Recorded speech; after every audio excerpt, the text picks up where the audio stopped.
We have the Attorney General with us tonight, which is an honor to have him here. It's House Bill 7677, sponsored by myself. It's an act related to labor and labor relations, payment of wages. It increases the criminal penalties for wage theft and employee misclassification. I've had an opportunity to speak to the General about this the last couple of years, and I can tell you it's his number one priority this year is to pass this bill. It's a long overdue, long overlooked hole in the law. The floor is yours, General. Thank you, Mr. Chair, and members of the committee. Thank you for your time. You're right, Mr. Chair. This is a bill that has been before you before, the General Assembly before, and to me it is a matter of fundamental fairness. If you get beyond all of the legalese and the statutory language in this bill, what it comes down to is this, that if someone steals your pet or your appliance and the value is over $1,500, then that's a felony.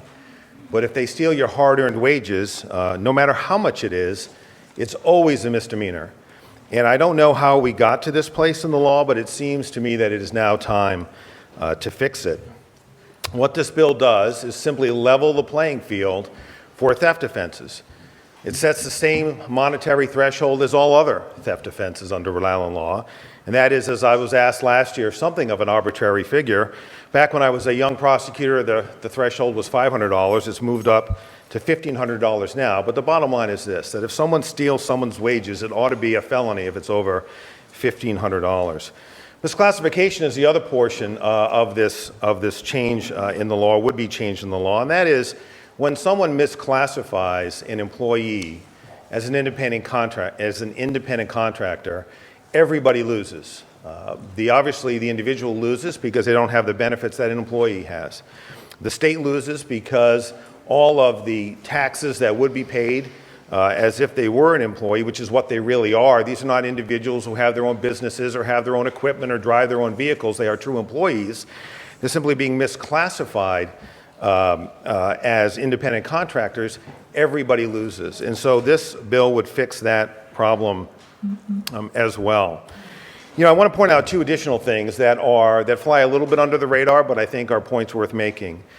These tend to be white-collar offenses. They are often based on records that we would need to obtain, and sometimes on extensive testimony. The best way, in my experience, and that experience goes back 25 years, to get that kind of evidence is to go before a grand jury. A grand jury under those circumstances is a terrific investigative tool, and it is very difficult, if not impossible, to use the grand jury in these cases because they are misdemeanors, the grand jury being an arm of the Superior Court. The other practical issue is that extradition on misdemeanors is very, very difficult. And we had a case where there were two individuals who were ripping off their employees, stealing their wages, not paying their last paychecks, left the state, last seen in Texas, and we can't extradite them to bring them back. And so I would encourage passage of this bill. It is, again, a matter of justice and fairness, and I think it is, frankly, precisely just the right thing to do. So I'm happy to take any questions that the committee has. Any questions of the General? Yes, David. Now, General, just honest fact-finding questions. Sure. And this is situation. An employer and employee are in a conflict over whether or not the employee deserved wages based on the employer accusing the employee of malfeasance or something like that. In other words, the employee came in and there is a he said, she said situation.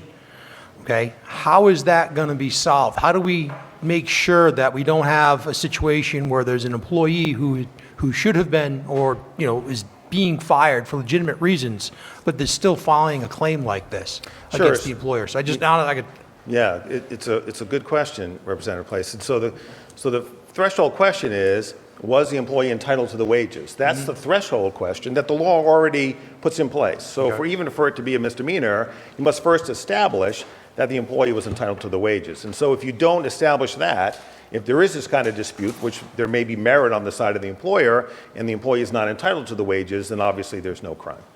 So would you see a hearing before unemployment, say, or something along those lines to decide that? No, I think that would be a matter of prosecutorial discretion, and so we would analyze it the way we would the 5,000 cases that we screen for felony screening in current times. So we look at the facts. We know we have to prove this case beyond a reasonable doubt, so it's not like the threshold is low. We've got to prove this case beyond a reasonable doubt. So we want to be well satisfied before we proceed with a prosecution that the person is entitled to wages in the first instance. Would findings for administrative procedures inside of labor and training be admissible in the process?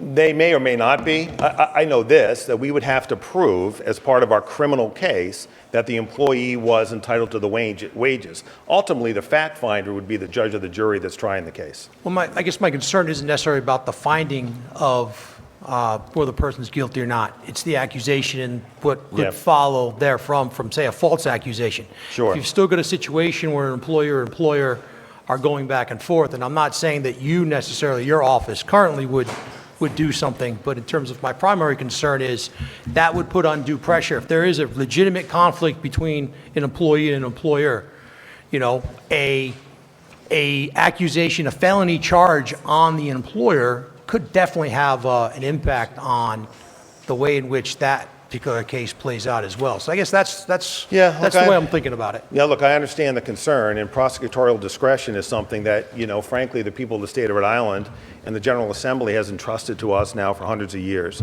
You know, our felony screening unit takes that obligation very, very seriously. And so, as you might expect, every single one of our cases, or nearly every one of our cases, involves an accusation. Sometimes it's a police officer that's bringing the charge in a drug or a gun case, but in cases involving sexual assaults against children, many times it is the word of a child against an adult, and I've had those cases. And, you know, we have to evaluate whether or not there is probable cause, and frankly, more than probable cause, to proceed. That same standard would be applied here. And so I understand that that requires a certain level of trust in the capability of the Attorney General's office, but I'm confident that that trust is warranted, and that's why, you know, we put this bill forward.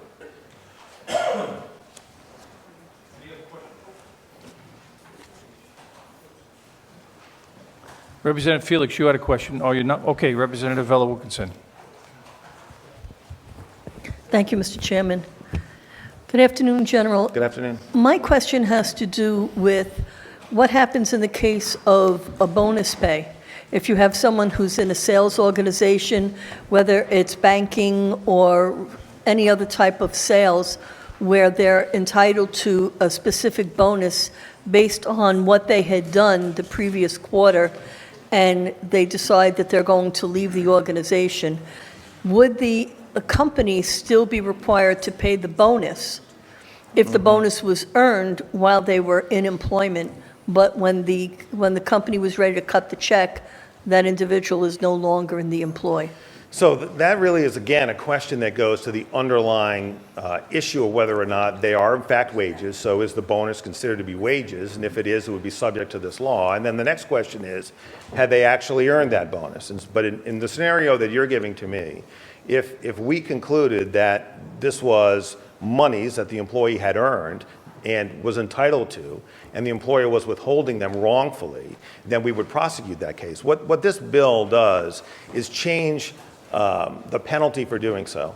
And it is apparent to me that misdemeanor conduct, or conduct treated as a misdemeanor, in cases where the stakes are very high, and I think for working men and women, the stakes here are enormously high. This is how they pay to put food on the tables of their families. When the stakes are enormously high, an employer refuses to pay, and there's no recourse for the employee to get it. When it's difficult for our office to bring someone back to Rhode Island to face justice. When it's difficult for us to investigate the case in the first instance, the stakes are very, very high.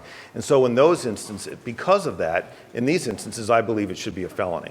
To me, to treat the theft of anything else, the tables in this room, the granite on that wall, the bust of that distinguished gentleman who I can't identify behind the chair, if that's worth over $1,500... It's you, General. It's you. It's just a younger bust. There you go. If that's worth over $1,500 and I walk out of here with that today, that's a felony. But if you've worked on a job site for months and the employer knows he's leaving Rhode Island never to return and keeps your last 3 paychecks, no matter how much money it is, it could be $10,000, that's a misdemeanor. And we can't investigate it, and we can't bring them back to make sure they pay you the money you've earned. I think that should be a felony. And to me, that's equal justice under the law, which is what my office, and I know many, if not all, of the people in this room stand for. Thank you. Thank you, Chairman. Leader. Thank you, Chairman, and thank you, General. Good to see you. I support everything that you want to do. I just have a concern where the way wages are defined in 2814.1, to me, would include payment of a salary. And many of those are, the agreements are in contract. And sometimes a payment dispute may be a legitimate contractual dispute. Yeah. And my concern is when there is a legitimate contractual dispute, is that one side will now have the hammer of a potential felony. And so I'm wondering if there's a way to protect against that with having some type of deposit in the registry of the court, where an employer who reasonably thinks that wages aren't owed could thereby deposit that money into the registry of the court for the subsequent dispute Yeah. with the employee, and thereby exempt themselves from potential felony prosecution. Yeah, look, Leader, I think that on its face, is an idea that has some merit. But again, I come back to what our office does, and I think by and large does very well. And I say that I think we do it pretty well because I hear from both sides. I hear from people who say we haven't charged and we should, and I hear from people who have just exactly the opposite view. And so based on that, and frankly, we've done a lot of work in this administration to rebuild that part of the office. I have tremendous confidence in them in that they will make the right decision so that when they are analyzing in the first instance, is this a wage due and owing? Is this someone who's earned this money? And there's no dispute about that.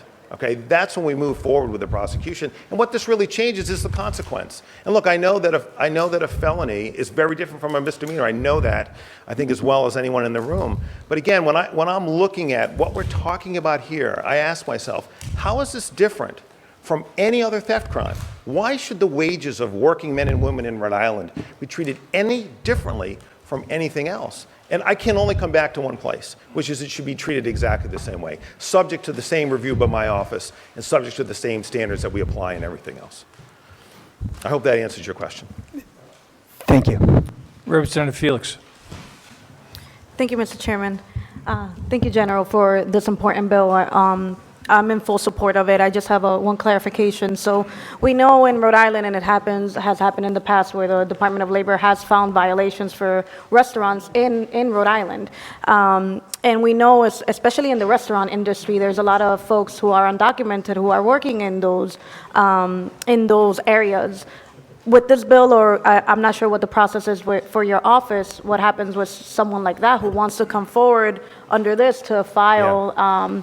Is there any protections for them if they wanted to press charges and have someone potentially found guilty of this offense? Yeah, and you raise a great point, Representative, which is how do we handle, and this is one of my great concerns, frankly, that there are unscrupulous employers, not many. Look, and this is not an anti-business bill. This bill is good for those businesses that are doing it the right way because it levels the playing field for them. And there are many businesses that support this bill, as I'm sure we're going to hear.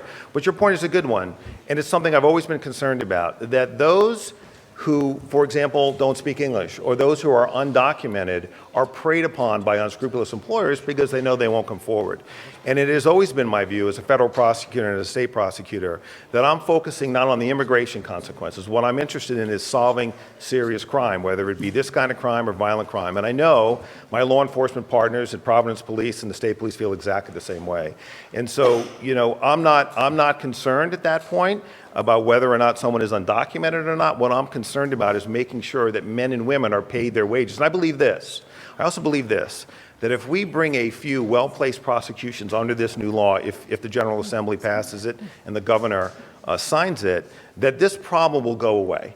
I really believe that, because I think what's preventing it from going away right now is that the stakes for engaging in this kind of conduct are too low. Thank you so David. much. General, like Leader Filippi said, I don't think anybody on this committee denies with the intent of this legislation. I think the concern is that when you're talking about possible conflict between employer and employees, which happen all the time. Sure. We have to write the law and make sure the law is right the first time. The concern is there's going to be abuse. And I think when we go back and think about, innocent versus guilty, we always tell ourselves in our system, we would rather 100 people go, 100 guilty folks go free than one innocent person Right. get locked up. And I think personally what I'm looking at is that's my primary concern. Sure. I understand. There are deadbeats out there that should be prosecuted for this under felony statutes. But the question is there a way to ensure that, adjudication through the Department of Labor and Training has been completed, things like that, because there are administrative hearings that take place on a semi-regular basis. Sure. Dealing with these things. So, some other variation of this where we don't ignore the DLT portion of it, and there's the administrative procedures that takes place before the concern, the potential for a felony charge comes over somebody's head. I guess those are the concerns. Certainly, if there was a DLT adjudication and that came out a certain way, that would obviously impact our screening decision. I think one thing that is often lost, and again, I often find myself in this odd no man's land, but there are lots of cases every year that come to our screening unit, or frankly go before the grand jury, that are not charged. They're not small numbers. And so what that reflects, and there are many instances where the individuals who are bringing those complaints are not happy with the decision that our screening unit has made. But the reason that the screening unit is making those decisions is they are not a voice for, they are a voice for the victim, but they do not do what the victim wants to do in every instance. What they are doing is figuring out what the law requires and what justice is. And it is that use of discretion that gives me confidence in that division in the office. Yes. General, I don't know if you brought this up, but I think it's worth pointing out to the committee that even if the misdemeanor law works as advertised, it's got a problem that a lot of misdemeanors have when you're dealing with money damages, which is the district court only has jurisdiction on misdemeanors for a year. And if you put someone on probation and say, all right, you got to pay that back, you got to pay that restitution, the court runs into problems with its authority to make that restitution happen after a year. So if you upgrade these charges for all the reasons the general has pointed out, but in addition to a felony where there's more time for the restitution to be paid, it increases the likelihood that the victim of the crime will actually see the restitution, particularly if it's an employer who has a regular revenue stream to draw on. So it's a better chance, if we pass this, it's more likely the victims are going to be made whole. Good point, Representative. It's spot on. I neglected to thank you, Mr. Chair, for sponsoring the bill along with Representative Caldwell and Morales. I really appreciate that, and I'm grateful for it, so thank you. It's an honor to help. It's an honor to help. Thanks. Any other questions of the general? All right, seeing none, we have one other witness that has got someplace to go. It's the North Kingstown Town Council President, Thank you. Greg Mancini from Build Rhode Island. He's going to testify in favor of the bill. Thank you, everybody. Thank you, Mr. Chairman. Thank you, Attorney General. So I just want to follow up on the comments that were made earlier. The difference between what you're concerned about and what we're trying to do is knowing and willful. And let me give you an example, okay? So if you have a dispute with an employee over pay, over a bonus, or even a contractor over their project or something like that, there's a dispute. It's not knowing, it's not willful. It's good faith arguments on both sides. This legislation requires a knowing and willful standard. Let me give an example where that applies. Just down the street here in the Capitol, there's a project that received significant tax assistance in 2018, and they misclassified 27 workers. Department of Labor and Training came down, fined them. Okay? Great. Big success story, right? No, the problem is 7 months later, Department of Labor came down again, same company, same workers, misclassified. That is knowing and willful. This is a subject that's been studied by this body since 2009. And in 2009, this body determined there was $49 million of tax revenue that was deprived of the state of Rhode Island by misclassification. Other states have studied it. Massachusetts, Connecticut, Pennsylvania, Illinois, all come to the same conclusion. Misclassification is not only messing with the workers, okay? But it's not allowing contractors to play on a level playing field, and it's depriving the state of duly earned tax income. This is long, long overdue, quite frankly, since 2009. And I think the workers of our community, we need to have their back. I think we need to have our contractors have a level playing field, and the state needs to reap in the tax that is duly earned. With that, Mr. Chairman, I'll yield, and I appreciate you indulging me. Thank you very much. If anyone has any questions, I'm more than happy. Any questions? Oh, yes, Edie. Just one, Greg. Can you define for us, I think I know what you mean when you say misclassification, but can you define that term for us? Sure. Misclassification is somewhat of a nebulous term, and I do agree with that. We're going to insert the standard that the State Division of Taxation uses, which is the IRS standard, which is basically is a three-part test, and you have to have control over the worker's time, effort, energy, and results. So that is what it is. And then what happens is, at least in construction, where 11% of misclassification occurs, is you get to pay that worker, a wage rate, you don't pay his workers' comp rate, you don't pay his health care insurance. So it's a 20 to 25% advantage for a contractor to sub-work out to an independent contractor as opposed to a person who should be considered an employee. So. And by the way, my organization represents 4 different contractor associations and 17 different unions. And so I'm here on behalf of labor and management. Yeah, Mr. Mancini, I'm looking for a way, I want to vote for this. Like, Yeah. I want to vote for this.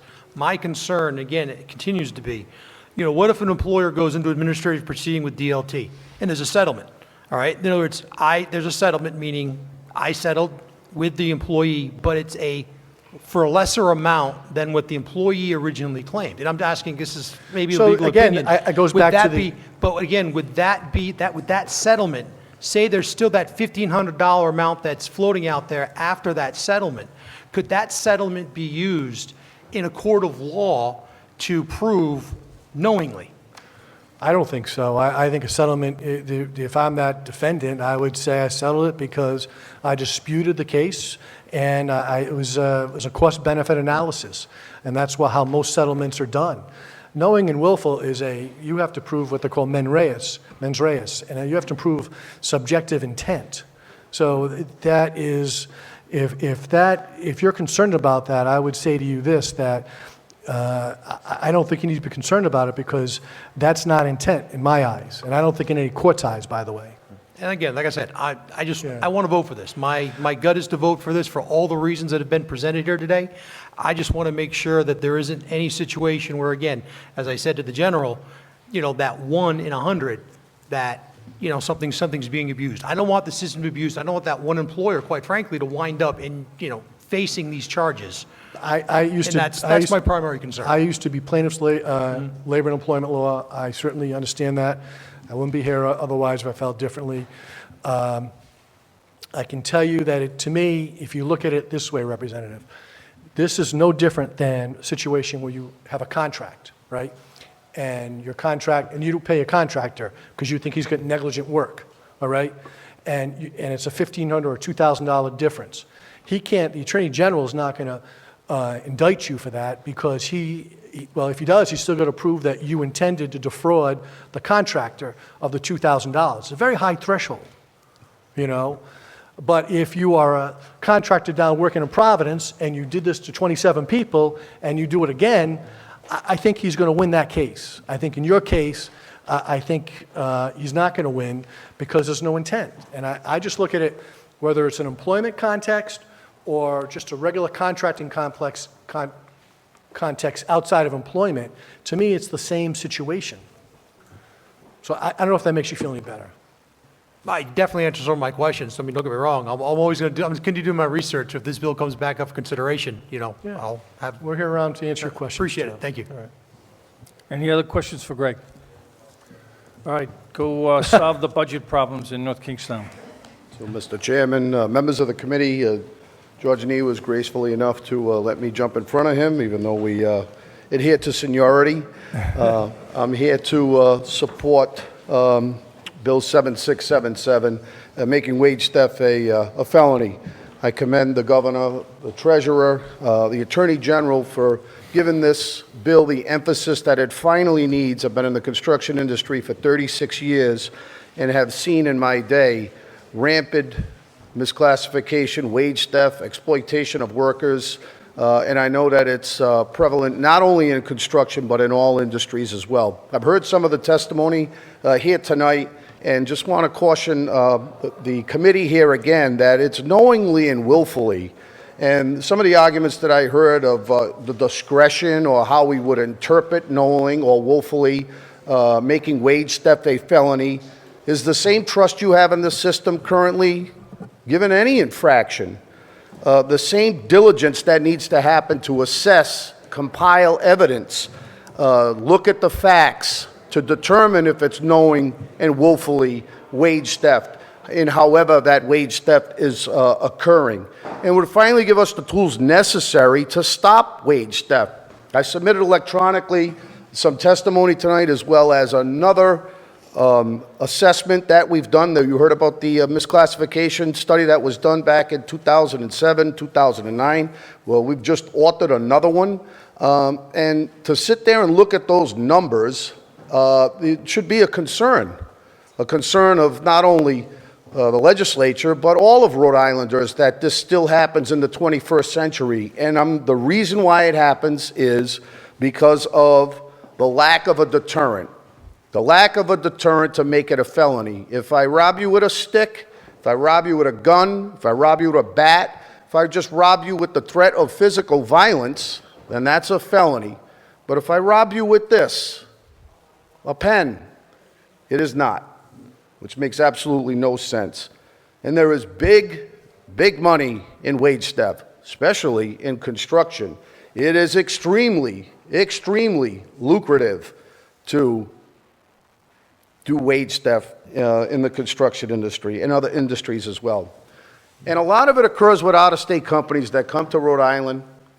They do their work that's here. One of the most relevant cases I remember is when we had the floods back in 2010 and 2011. We had companies that came in here from all across the United States, especially up and down the Route 2 corridor, that hired people left and right to go in and clean out those businesses, those small businesses, to get them up and running as quickly as possible, and left town and left a lot of people in the lurch with a lot of money. And how we know is because a lot of those, unfortunately, men and women at the time that were unrepresented by the unions I represent through the Building Trades and the Laborers Union had no course of action at that point. And those companies were gone. And the Department of Labor and Training had no course of action. And the Attorney General had no course of action either, because it was only a misdemeanor. All the evidence is there. We're on the cusp of spending more public money than we've ever spent in our lifetimes. And the concern should be of all the taxpayers of Rhode Island is to make sure that working men and women get what they're rightfully paid. Put your trust in the system like we do with every other infraction, and stop wage theft once and for all, and give it the proper deterrent it deserves, and make it a felony should an employer knowingly and willfully commit theft using this. With that, I yield, and I would be glad to answer any questions, and I thank you for your time. Any questions for Michael? Thank you, Michael. George? Thank you, Mr. Chairman, members of the committee. On behalf of the Rhode Island AFL-CIO, we strongly support this legislation. Again, thank the sponsor for putting this in and getting it before you, and also the Attorney General, the Governor, and the Treasurer. Just want to make a couple of points. I think that it's important to understand, as much as it's a problem in construction, and that is probably the prevalent industry where this is happening, it also happens in hospitality, in building services, janitorial, landscaping. So it goes across the board. Also, for the record, this legislation has been supported for many, many years by the Workers' Compensation Advisory Council, where it started its journey. Hopefully, this is the last part of its journey. And I'm going to be very brief, but I think you have a chance here to do a trifecta. You have a bill here that is pro-business, pro-worker, and pro-taxpayer. What's better than that? The time is now. Thank you very much. Any questions for George? Thank you, George. Robert? Pro-business? Absolutely. What am I, chopped liver? Thank you, ladies and gentlemen. I'll try and be very mindful of your time, and in fact, I will be mindful of your time and submit some further legal analysis of this bill. I'd just like to hit a few of the high points. It was just remarked, must be knowing and willful, knowing and willful. But if you look at first page of the bill, line 10, who knowingly or willfully violates or fails to comply with. The way that's drafted, a mere failure, it's a strict liability standard. You fail to comply, and that's the payment of wages. There are two parts to this. Oh, by the way, I'm here this afternoon on behalf of the Greater Providence Chamber of Commerce, the largest pro-business organization in the state that I'm aware of, and this is one of their very top priorities to oppose this bill in this fashion. There are many, many problems with it, but if I could take it in the two sections that it is. One is deals with the payment of wages, and the other deals with the, quote, misclassification. On the payment of wages, they want to make it a felony, and as I said, a strict liability felony if you don't pay the man the wages. Well, what happens when the company, in the instances where a company's thrown into receivership, man loses control of his business, or suffers some illness, or goes out of business, and he's expecting someone to pay him? He'll make good, he keeps the business going, he tries and tries and tries to keep the jobs, save the jobs, circumstances beyond him, bang, he's out of business, he doesn't have the money to pay him. That becomes a felony? I think that's just wrong. The tremendous pressure of a felony looming over an honest businessman, unless you've represented or dealt with these people, you will not understand. It keeps them awake at night, it detracts their concentration, everything. Oh, did I misclassify this guy wrong? There's enough worries running a business without a felony looming in the background for honest businesses. The other section of the bill, 2814-4, once again, shall be guilty of a felony. That's on, separation from the business. The other thing that I think has not been brought to bear here this afternoon, but Representative Place did allude to it, is in the same chapter of the general laws, there's a very stringent Department of Labor and Training civil hearing process that goes on. Now, the problem with that is they go on and they're contemplated simultaneously. Well, if you're representing someone as an attorney and there's a felony hanging out there, there's no way you can let them testify in a civil proceeding. It's an irreconcilable conflict. If there's a guy in trouble, there's a lawyer that lets him testify in the civil proceeding with a felony on the thing, and the statute even contemplates them proceeding simultaneously. That is just so out of whack. The other major point I'd like to make this evening is the Underground Economy and Employee Misclassification Act was already passed. It's in the law. It's in the, it's title, it's 42-156-1, Underground Economy and Employee Misclassification Act. Sets up a task force to deal with this problem. The task force includes judges, representatives of the Attorney General's Office, Department of Labor and Training, and that to give a annual report. I tried to find the most recent annual report I could, and the most recent one I could find online, which I underlined that I could find, was 2018. Where is this committee? What's going on? This needs to be addressed. But in that report, penalties and fees assessed through investigations, 2016 and 17, they're claiming 307,000 plus 201,000 in taxation, and in workers' comp, 132,000, another 292,000. The Department of Labor and Training is on this. This bill, now the misclassification, the primary problem with that is misclassification. You heard some allusion to, well, what do we use? What's the standard to determine misclassification? Is the standard the IRS test? Is it the common law test? Is it the state workers' compensation test? These are all different definitions of employee. There's nothing in the statute that says which standard is used to determine whether or not a crime or felony has been committed. And I would suggest to you that I actually looked up the IRS test, and I'll include that to you. There are 20 factors to be considered at the IRS level. The IRS even has a form and a procedure to guide people if you can't discern it and figure it out. And under this legislation, that mistake would become a felony in Rhode Island. No other New England state or other state close by has adopted such a stringent law.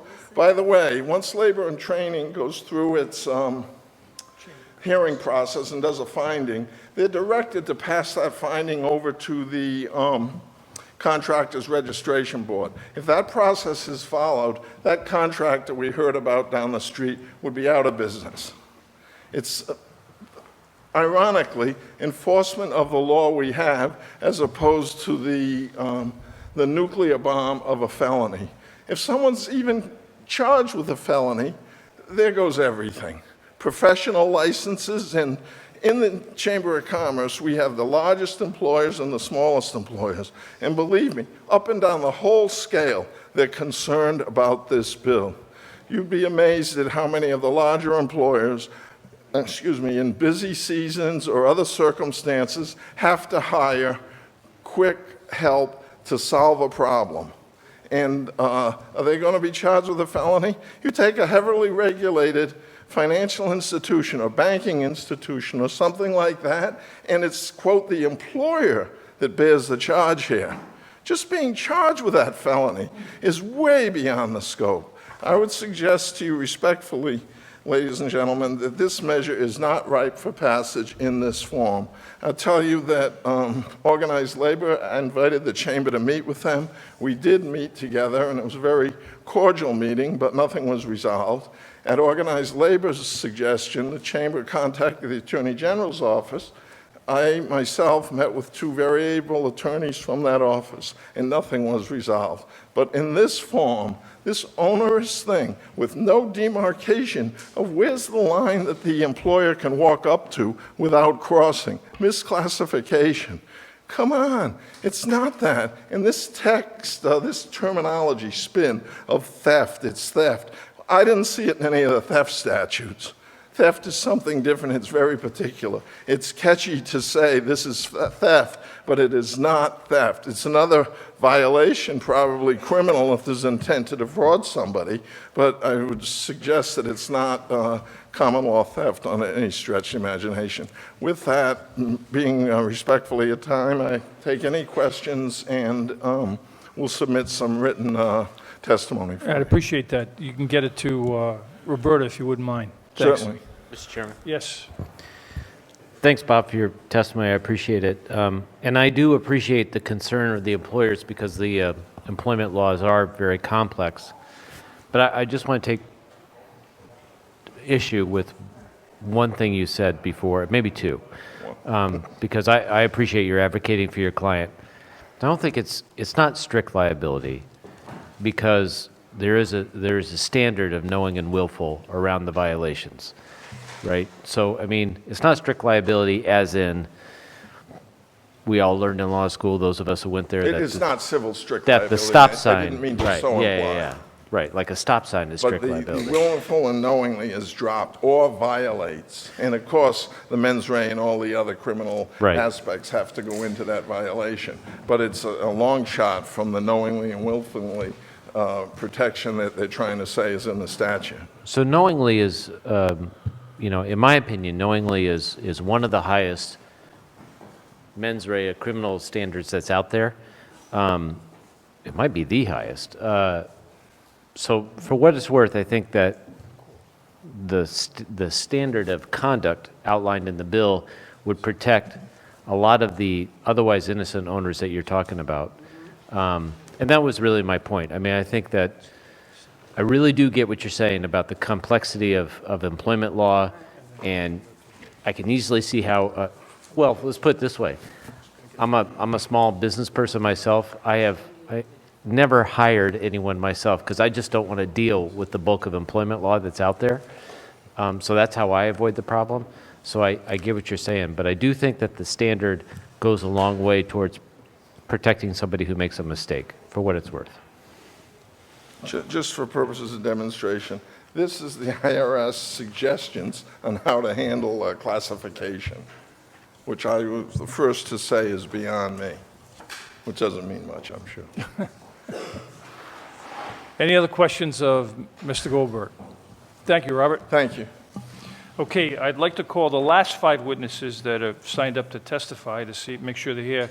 Terry Martesian, you could go over and sit over there, Terry, and you'll be the first one up, or stand at the lectern. Then the next is Benjamin from the Carpenters Union. Is he here? All right.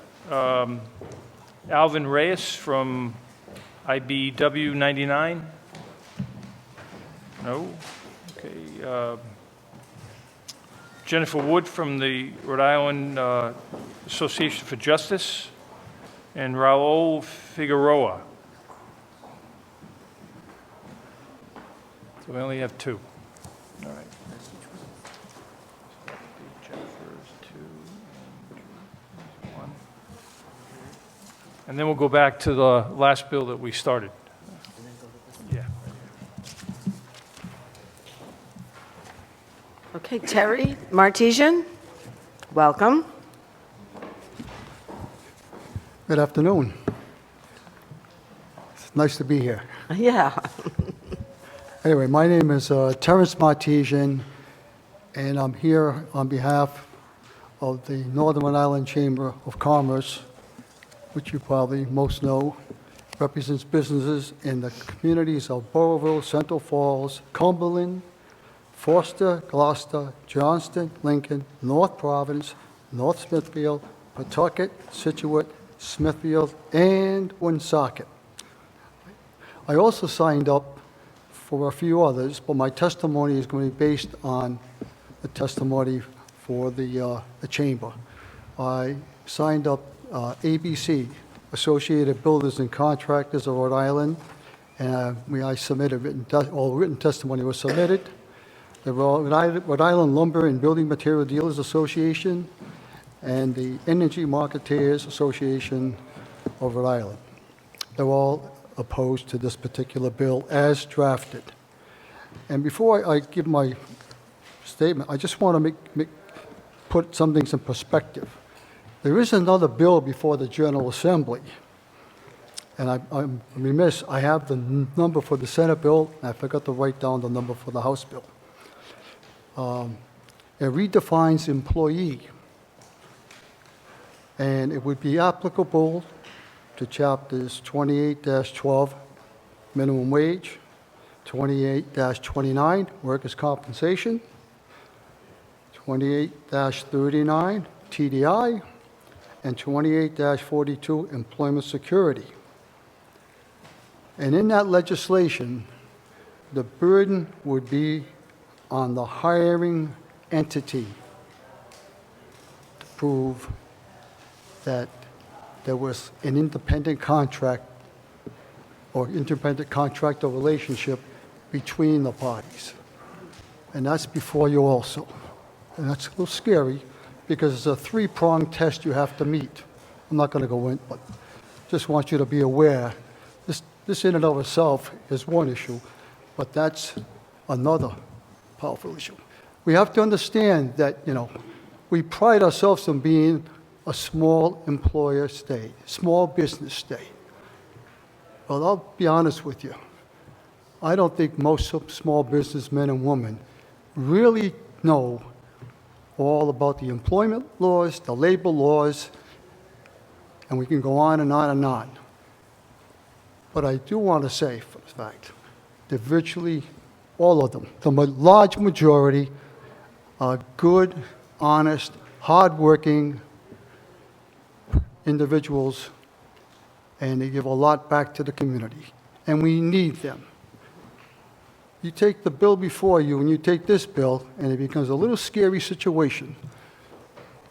Anyway, the Chamber is opposed to House Bill 7677, We feel that because this bill increases penalties for employers that fail to pay employees the proper amount on a specific payday or who misclassify an employee as an independent contract, which if that other bill passes, it's going to be very, very difficult for a lot of employers to prove.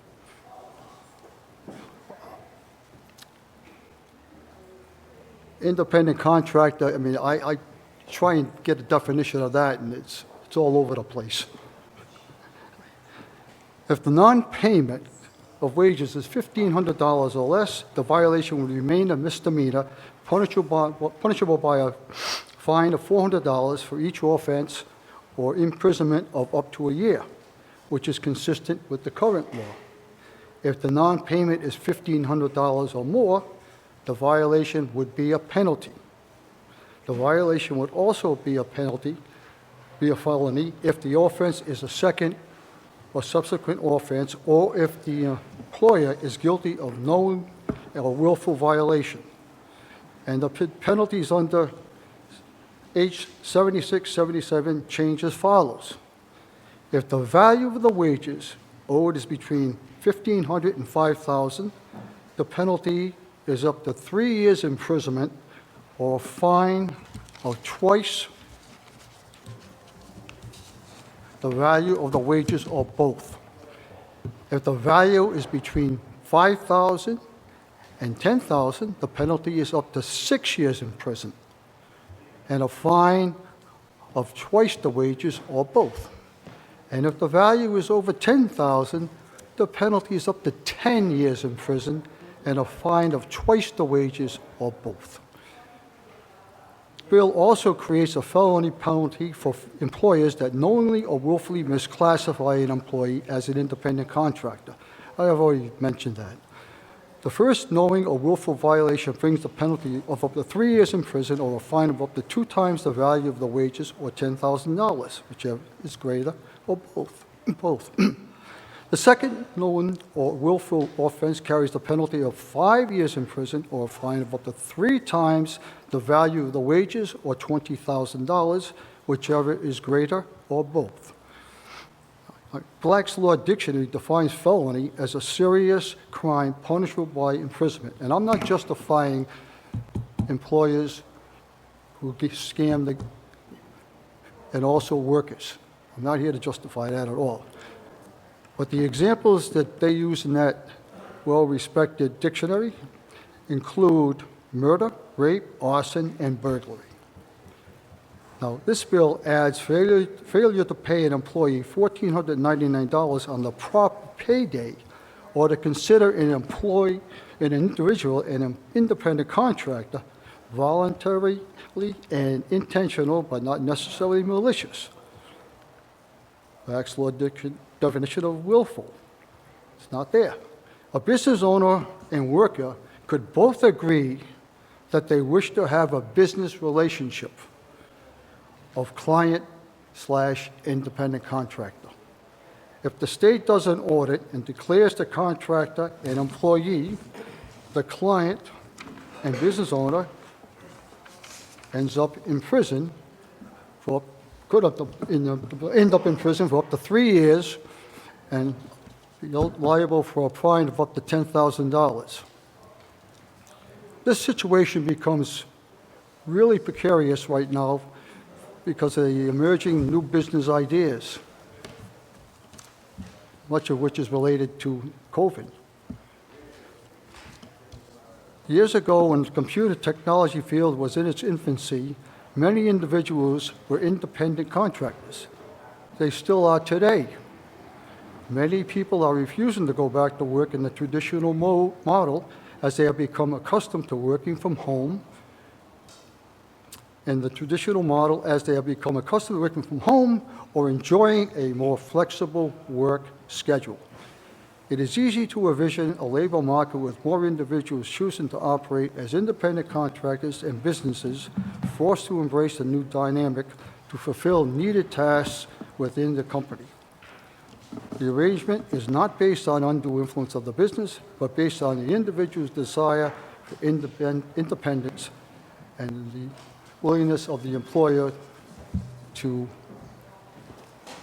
satisfy the desires or wants of an employee who wants to be treated as an independent contractor.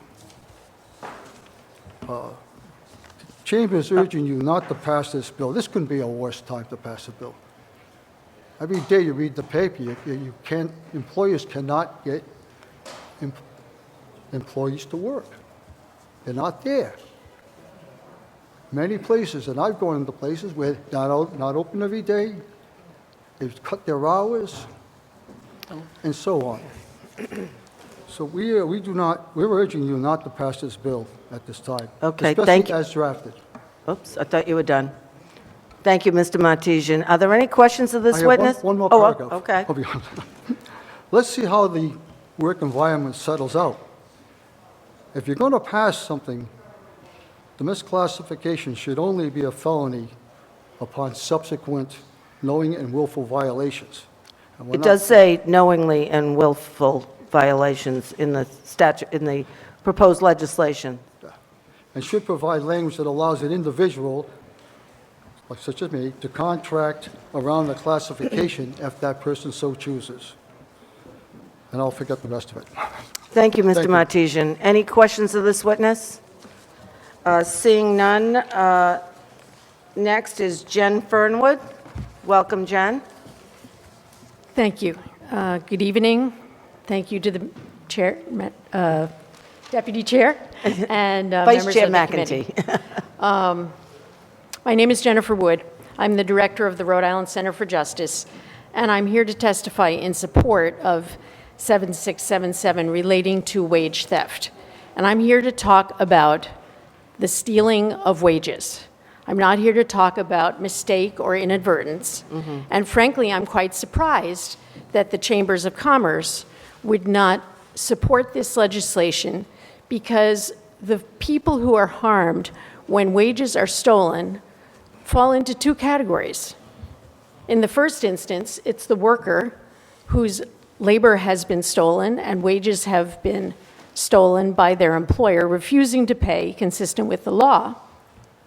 And secondly, it's honest business people who run their businesses in compliance with the wage and hour laws and are placed at a significant economic disadvantage when their competitors are able to offer the public a lower price for goods and services because they're not paying their workers. That is a really unfair business practice.